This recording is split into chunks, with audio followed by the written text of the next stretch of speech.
The world has seen countless murders, but one killing stands above all others. One death that has shaped the world. Malekith, son of Aenarion, was betrayed. The Elven princes crowned Bel-Shannar as the second Phoenix King. Sir Malekith brooded and poured his hate into a single cup. Malekith toasted Bel-Shannar, then stepped over his dying body and into the sacred flame of kings. But the fires stripped his flesh, and with a final scream, he hurled himself back from whence he came. His body was taken north, and a suit of armor forged. Malekith was reborn. The Witch King, and in his shadow, legions raised. Decades of civil war followed. Then Malekith embarked on the most ruthless of plans. His sorcerers would unbind the magic of the Great Vortex. Created by Kalador Dragon Tamer and his elven mages, the Vortex siphons the winds of magic, keeping the demon tide at bay. Malekith's spell was flung at the Vortex, but Kalador himself broke through the mists of time to deflect the titanic force back at its casters. The Shadowlands were ravaged, sundered.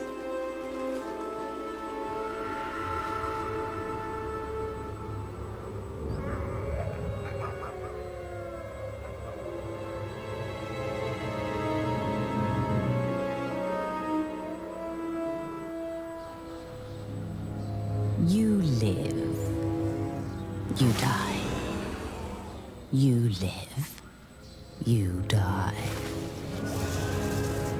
Servants, you amuse me.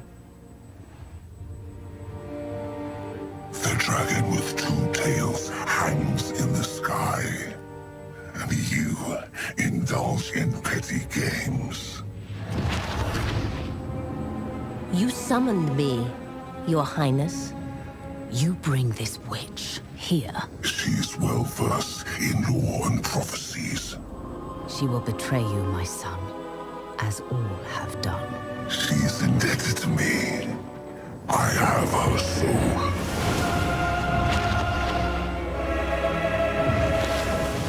Step forward, Felicion the Heartkeeper. The comet disrupts the vortex. Whilst it is weak, a prophecy can be fulfilled.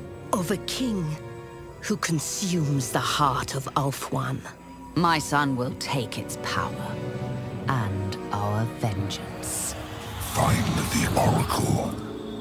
She knows what to do. I am willing to serve, to earn my soul's release.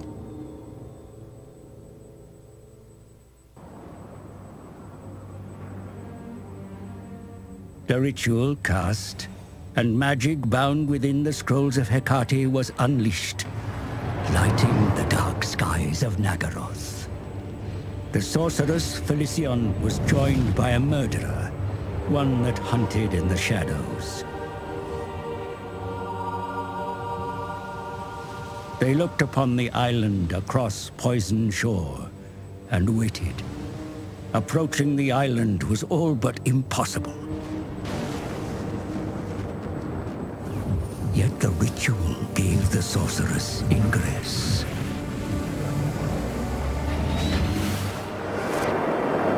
Felicion bargained with the Oracle. In exchange for her freedom, the Medusa bade the sorceress to look in the mirror. At the heart of hated Ulthuan, the vortex was vulnerable. If the Witch King wished to step into the maelstrom and bathe in its power, then his body would need to be ready. A drink from a cursed goblet was required, filled with the life force of 5 victims. The rituals would reveal the prey that the sorceress and her assassin must hunt. An irony that the Oracle was blind to her own fate.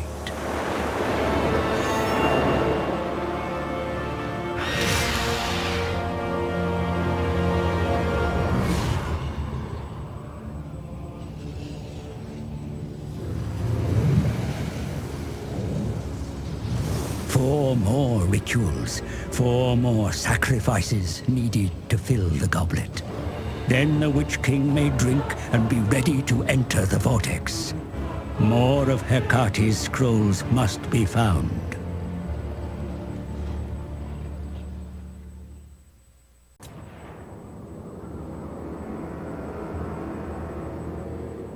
The scrolls revealed the second sacrifice, a hated foe, a prince of Ulthuan who had confounded the sorceress once before. The assassin took his blood, and she reveled in death.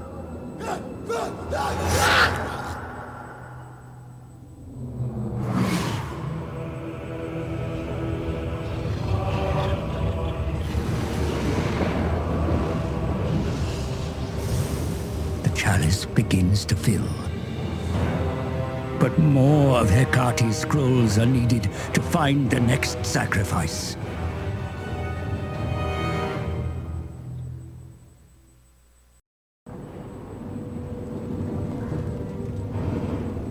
The third victim was also known to the sorceress, but this was no enemy. The pupil looked upon her teacher and saw the true cost of dark magic.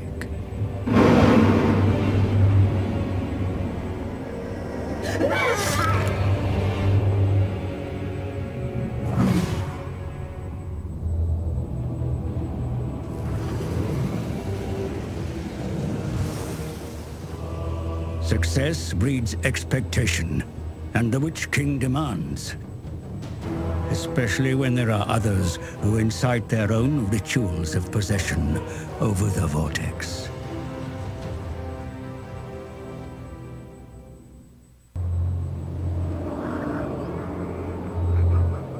In the north reigned the fourth sacrifice.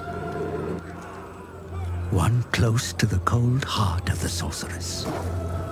A warrior, an enslaver, a warlord, a lover. Not that her beauty was spared the assassin's blade.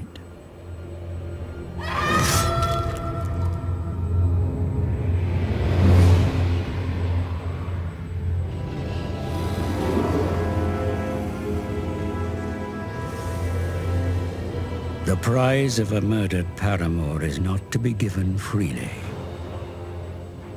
Only a brother could offer a sister such a gift.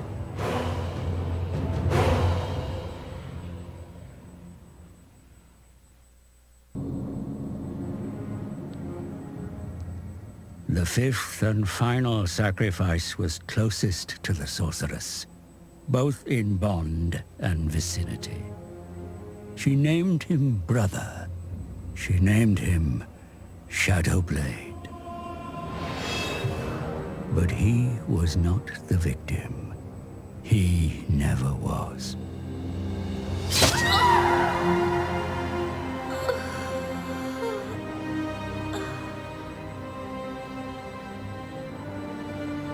The betrayal amused one who had watched from afar.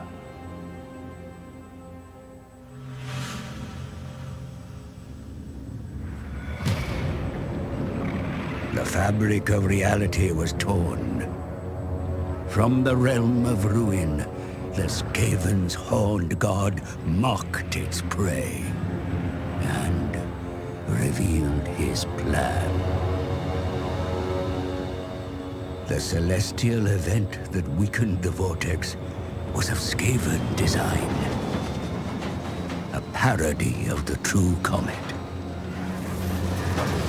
The Council of 13, the Rat Men's highest authority, were architects of this grand manipulation.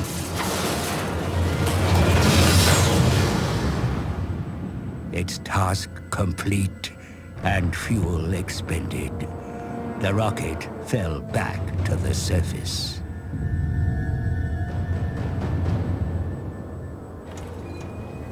When the wreckage was discovered, its purpose remained unclear until now.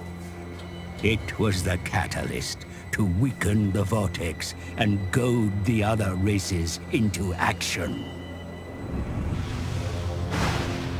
They knew the Witch King would seek to dominate the Vortex, but they were ready. Every ritual cast, the magic was stolen, absorbed into the Horned Rat's bell. Now soaked in ritual power, the bell will be moved to Ulthuan's heart.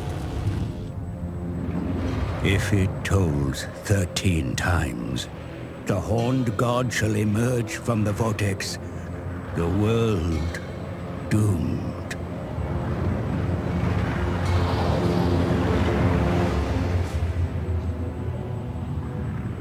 While other races focused on controlling the Vortex, the Rat Men have been using a cursed bell to steal their ritual magic.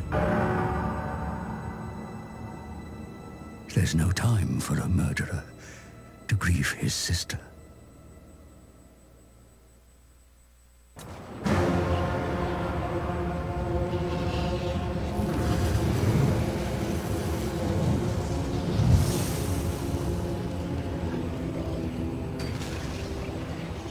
With Felician's blood, the chalice is full, and Malekith may drink. The liquid inside, no poison this time, but an elixir that will make his body ready to absorb the Vortex. But first, a god must be halted. The accursed Skaven. They claim the Vortex, their devious schemes twisting it into a portal. If the bell sounds 13, the Horned God steps unto the mortal realm. Forces gather on the Isle of the Dead, where the greatest battle of our age will be fought.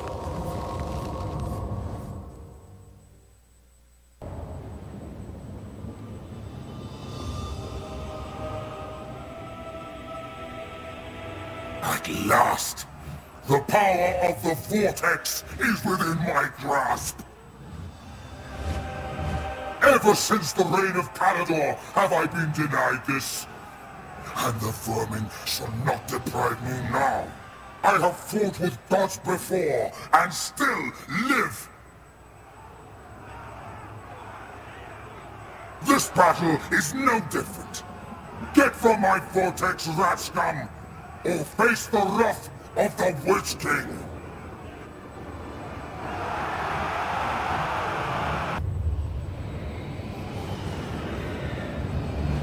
A Horned God banished, vermin purged from the island's shores.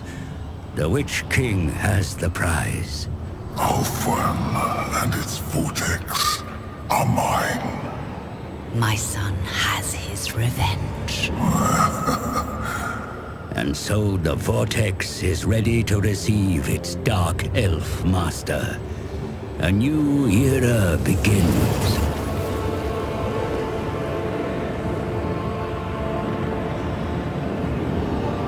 But there will always be enemies to fight and wars to wage.